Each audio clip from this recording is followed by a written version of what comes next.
All right. Well, welcome to the Viking Press Pass. I'm Matthew Nickel, and joining me today on the 33rd episode, Jack Padding. So from the wrestling team. So Jack, thanks for joining me today. Thanks for having me. Glad to be here. Absolutely. Well, hey, you just got done with practice. So you made it on time. How's the practice been going so far, and kind of balancing that with no classes this week? Yeah, we just got back from a tournament this weekend and had a real tough practice today. Got out a little late, later than expected. But morning practices with no class, I like it. Gives me, the rest of the day to recover, do what I need to do, and get ready for practice tomorrow. Right, just kind of relax a little bit. It's probably nice. It, it is. Now, do you feel like you get a little bored, or you may get a little bored this week, or Well, so I didn't have a J term, and I have one class this spring, so I anticipate a lot of boredom, but I'm gonna try to combat that with more training and also some working, making some money. So good, good. Well, yeah. So you just talked about that. I mean, over the past month, there's been some pretty big tournaments. The Fred Johnson duels. You went 4-0. You split some matches there at the CCIW duels. And obviously a tough tournament, the biggest D3, the Pete Wilson, invite. How do you feel so far, like the Viking, or how do you feel like the season's been going so far, just kind of wrestling at 165, and you guys are getting set for the championships here in a few weeks, but how do you feel like the season's gone so far? it's been a little bit of an up and down season, I'd say. This past weekend wasn't what I wanted at all. I dropped a couple tough matches to a couple tough opponents. They both ended up on the podium, but that's where I want to be, and I didn't get there, and that's all right. But something I've been telling myself this season is not getting too high with my wins. I went 4-0 with the Fred Johnson. I wasn't trying to get too high off of that, and then I had a tough weekend here. I'm not harping on it. Not gonna get too down on myself after some tough weekends. Just trying to stay even keel. You know, Having a bad weekend this past weekend doesn't disqualify me from competing hard at the CCIW tournament or regionals and eventually nationals. Mhm. So just trying to ride the ebbs and flows. Well, and I mean, that's the thing about wrestling. I have two boys, and I help coach I've got our Wildcats youth wrestling here. A little plug for them, I guess. But yeah, I mean, it's wrestling is such a intimate sport, and it's like, it's so kind of on you, and managing the ebbs and flows, the ups and downs, the highs, the lows. I mean, it's tough. So, um, do you feel like managing that today was any different than when you were a youth wrestler? Definitely, it's a lot easier now. I've wrestled for since I was 4 years old, so 18 years now, and I can still remember, being 4, 5, 6 years old and not being very happy when I lose and throwing headgear and things like that. Now it's a, a reflection. Let's say that it's a Mhm. reflection and just a lot of thinking and understanding that losing is a part of life, losing is a part of wrestling, and failure is what it takes to become great. So That's right.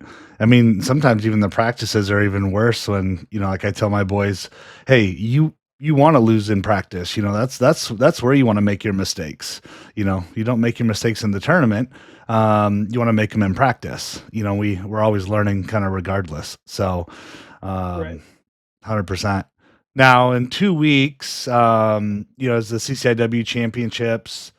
So, you've got 2 weeks to really focus on that. I mean, how are you going to kind of set up, or how are you setting up your preparation for that? So we're gonna have a tough week of practice this week. We don't have anything this weekend. So for me, I'm really honing in on training hard, working on the things that I didn't do well this past weekend. And then this next week's gonna be kind of a taper, maybe go hard on Monday, focus on really taking care of my body, getting my weight down for next weekend, trying to get myself physically and mentally in the best shape possible, to compete at the highest level in 2 weeks. Where do you typically, where's your weight typically at, when you're not having to make weight? I think this morning I was 72 or 73, and after practice I'll be around 169, 170. We started in November, so we're months into the season. My weight's pretty under control.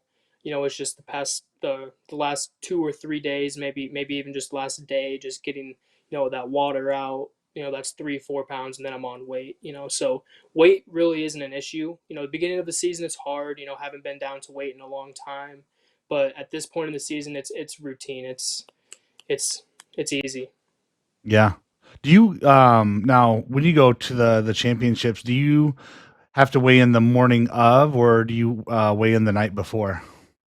It's 2 hour weigh-ins for every tournament, so we weigh in 2 hours before we compete. Got it. Okay. So what's the practice schedule kind of look like? I'm thinking about, a typical practice. How's it kind of organized? Like length, drills. Maybe just walk me through what that looks like today. Yeah, today, so we started out going over some stuff that we didn't do well this weekend, or that was some things we need to work on that our coaches saw this weekend. So Coach had ran us through some leg defense stuff. So that's something, especially me, I didn't do well this past weekend. So just really being meticulous in our technique session. So we went over high crotch defense, single leg defense, just really slow and really thinking about what we're doing. We did that for probably, I want to say, 30 to 40 minutes. And then we went live from that position. So live wrestling, for those who don't know, is like a scrimmage. We went live wrestling, I want to say, for probably an hour 15. Just the only way you can score is getting to that leg. You have to get to that leg, and then the other guy, the only way they can score is by leg defense.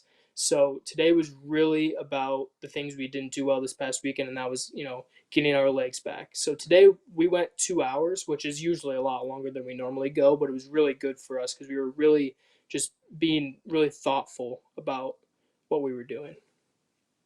Now, when you're doing some of those drills, are you starting like situational, like, all right, we'll start in a high crotch, we'll start in the down position, we'll start, covering the head up front.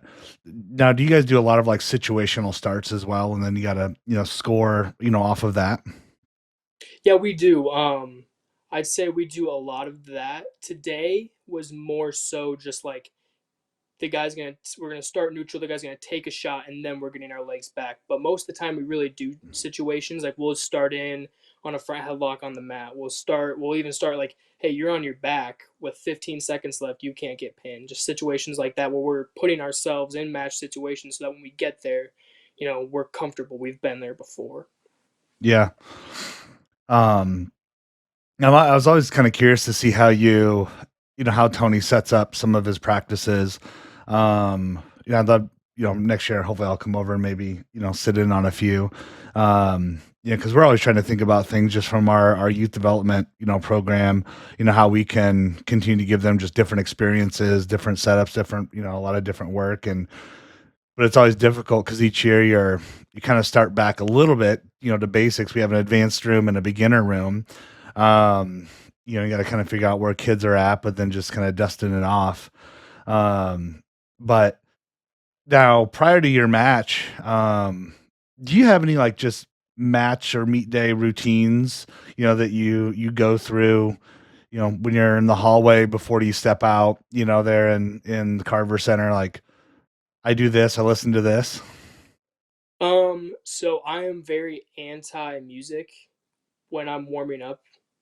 I like it during practice, but I don't know what it is. I know like when I'm wrestling, there's not gonna be music on, so I'm trying to just get myself into the environment of no Hmm. music. So I don't wear earbuds, I don't wear headphones.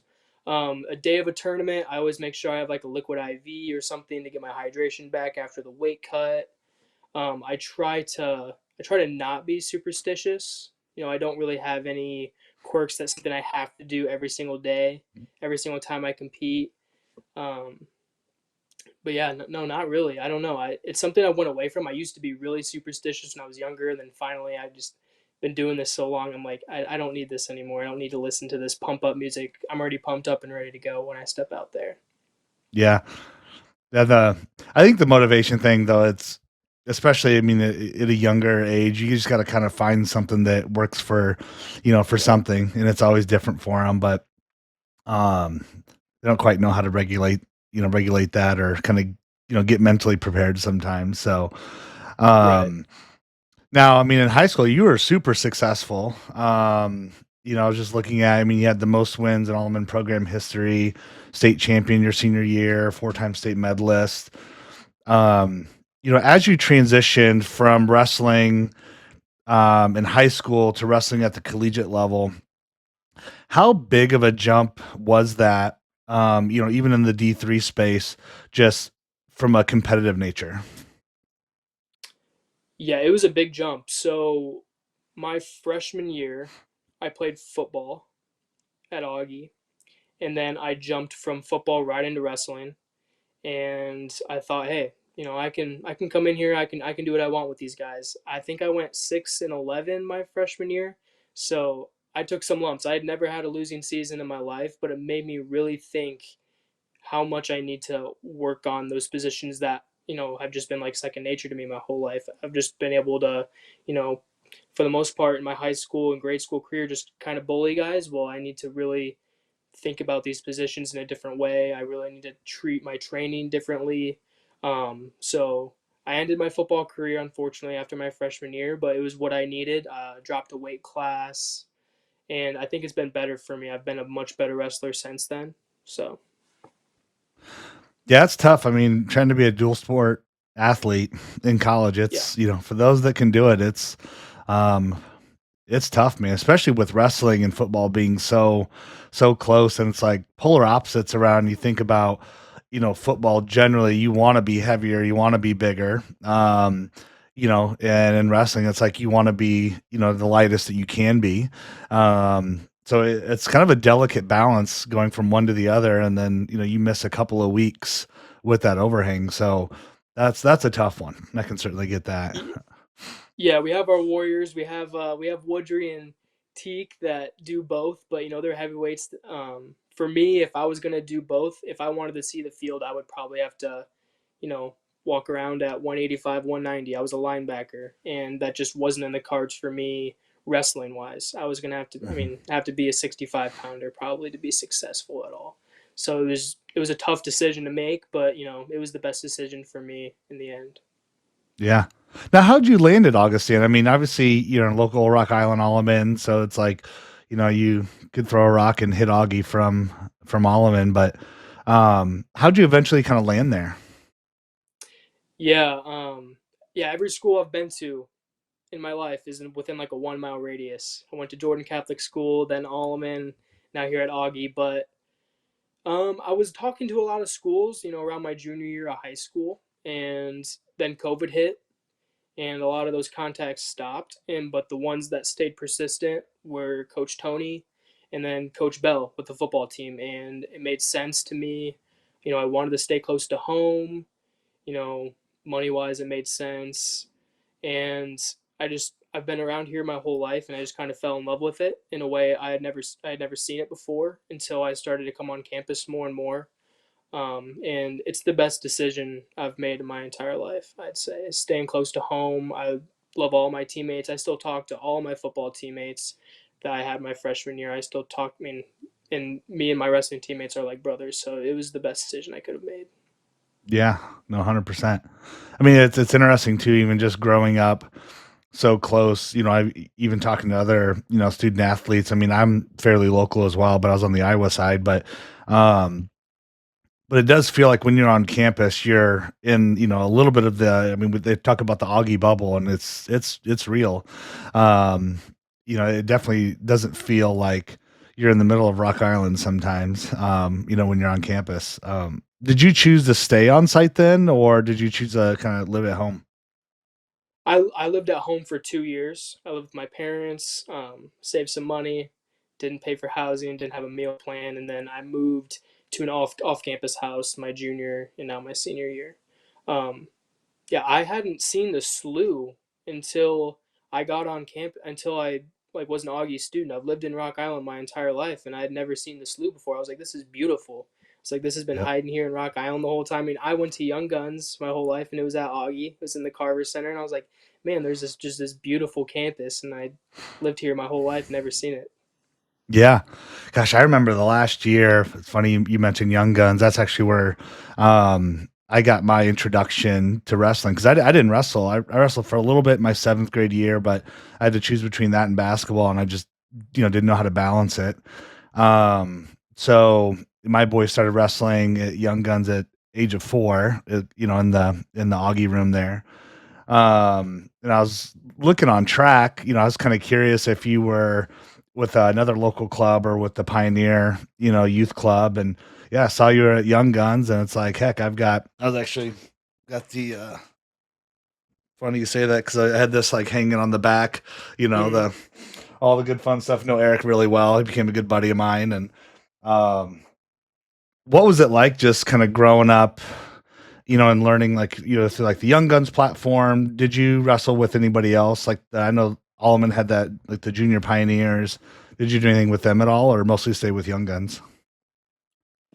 Yeah, so I wrestled with Junior Pioneers probably up until about fourth or fifth grade, and me and my parents kind of decided it'd be best if we kind of started to get more and more training partners. So I started to go to Young Guns more. I also wrestled at Moline in the Moline Wrestling Club. Hmm. I mean, in that room there was Charlie Farmer, who's a Division 1 starter at Army.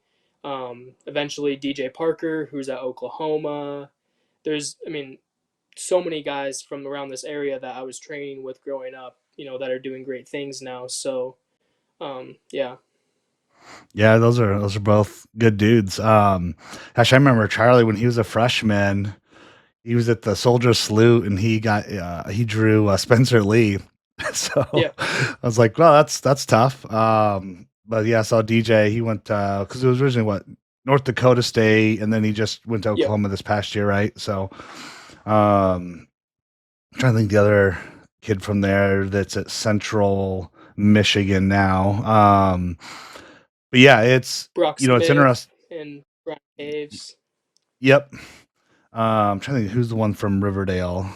Um, anyway, um, but yeah, it's interesting because going to a program like that, it's like you know that there's a few others in the area that are considered like your elite programs, and it's trying to balance like how do you build a feeder program from a high school perspective, but it's tough when you're always wrestling, kind of the same kids week in, week out. You're not always pushing yourself or getting better. And, so going to those supplemental, programs on those off days is huge. So, it's grown so big. I know Young Guns moved to the 303 Carpenter, place.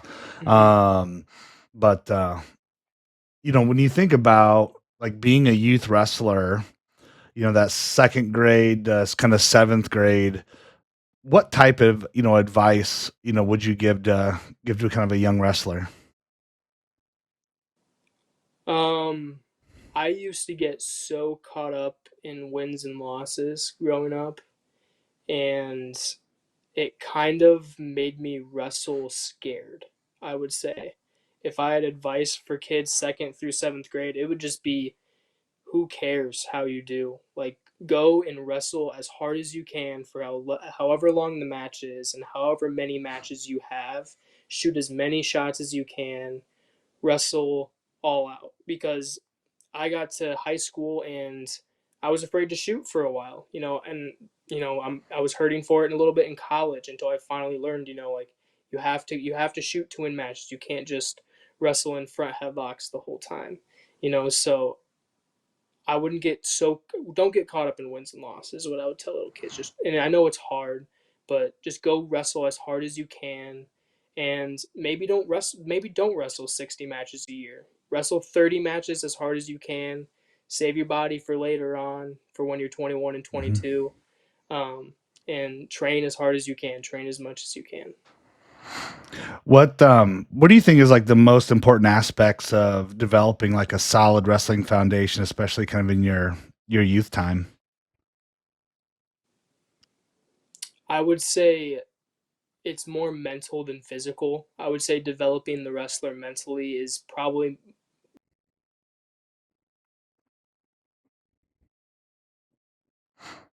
anything that you set your mind to, so instilling that mental toughness in a kid early will pay dividends later on, I'd say. Yeah, two of the things I talk a lot about, 'cause I usually am in with the beginners, and it's like two things I want you to focus on: your effort and your attitude. That's what you can Right. control in here. Work on that. That's sometimes, like you said, that's the hardest thing for them to overcome. The mental aspect of Absolutely. it, and when it never feels good when you're on your back, and you're learning, you just kind of feel like, oh, I'm not very good, or whatever the case is. It's like, no, attitude and effort, man. That's exactly what we're looking for. Um, I mean, at what point do you feel like in your wrestling career, you really started to kind of elevate? I know you had some. I was, looking through your track profile. You had a lot of really nice like wins. Even through your youth career. Some higher place like regional finishes and stuff. At what point did you really feel like you were starting to really put it all together? I wouldn't say until my freshman year of high school, I didn't realize how good I was. I placed a couple times in youth state. I knew I was okay, but it wasn't until my freshman year of high school that I was like, oh, like I'm a good wrestler. I started to have that self belief that it takes to really win. And I remember the exact day it was. We were getting ready to wrestle Fulton, and my coach James Ely came up to me because I was going to wrestle Tyler Fleetwood. He was a two-time state champion. He ended up being an All-American in college at UW Eau Claire, and he was like, you can beat this guy, right? Like, he was a senior, I was a freshman. He had beat me before, and he was like, you can beat him. Like, you are good enough to go out and wrestle him and beat him. Because the last couple of times I wrestled him scared, and I didn't get to wrestle him that night, but from that moment on through the rest of my freshman year, I trained telling myself every day that I was a good wrestler and I was good enough to be a state champion. I ended up beating him that year, and that was probably still to this day. I've talked to him about it since then. That was probably the signature win of my career, was beating him. And I ended up getting fourth that year at state, and but if it wasn't for that, I wouldn't have been a state champion. I wouldn't be where I am right now. Now, have you ever thought about, after you graduate, still wanting to coach wrestling at all? Absolutely. I'm a history ed major, so I'm going to be a teacher. Um, I love to teach in a school, and I'm planning on coaching football and wrestling. That'd be the dream. Yeah. Well, I saw, obviously on X, you have it posted as the running back linebacker coach, at Alleman. I know they're going through kind of the applications for that varsity position and that whole process. Are you going to try and continue to work with that program, or what's your kind of initial thoughts there? Yeah, so my sophomore and junior year of college, so the past 2 years, I helped out with their program. This past year, I was student teaching, so I just wasn't in the cards for me to help out anymore. But I'm planning on it depends on what job I get, where I land. But if that's close around here, I'm gonna go back and help out at Allman this year, football wise. So I'm really excited for that. I like it.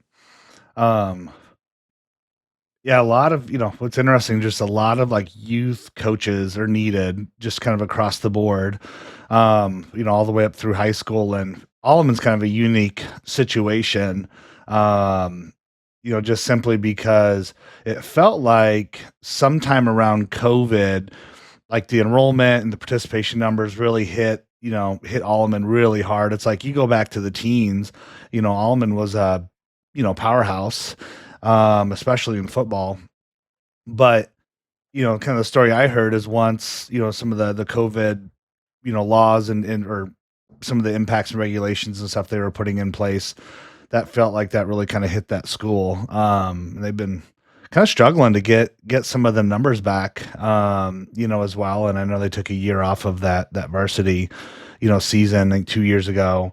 Um, but yeah, hopefully, it'd be nice to see them, really compete back, here in the Western Big Six. And I was always curious though, like why they never joined and went and did sports at like Rocky or something like that. Yeah, well, so we're returning to varsity football this upcoming season. We tried to go to the Three Rivers Conference, where like Rock Ridge, Orion, Mercer County, those schools are, but that was rejected. So we're going back to the Western Big Six this year, varsity football full go. I think we're going to be above 40, maybe up to 50 kids in the program Wow. this upcoming season. A lot of freshmen coming in these past couple years, which is big. You have to build it from the ground up. And been working on that. We've had Jeff Schmalbach, will be in his second year. So, or third year, my bad, third year as the head coach. So he's been doing a great job helping to try to build the youth program and build it from the ground up. That's awesome. Now, did when they didn't have the varsity, were you guys still playing like freshman, sophomore games at all? Yeah, so we did 2 years of JV. I think they did like one or two freshman games for just freshmen, and then the rest of them were JV. Yeah. Well, heck, after you have Charlie Jagusa, I mean, gotta figure out a way to get him involved in just some of the PR and marketing of it, and keep get the program motivated behind him. So, Right. yeah, that's a great success story. Now, you talked a little bit about, one of your like memorable moments, in your high school career, but what's maybe something surprising about you that maybe most people don't know or wouldn't expect? Something surprising. I don't know. I'm a pretty boring guy, I'd like to say, but I'm a history nut. Let's say that I'm a history nut. I love watching. If there's a history YouTube video out there, just know that I've watched it probably 10 times over. I haven't read a ton of history books. I have my favorites, but history YouTube history is probably something that's really weird about me that nobody really knows.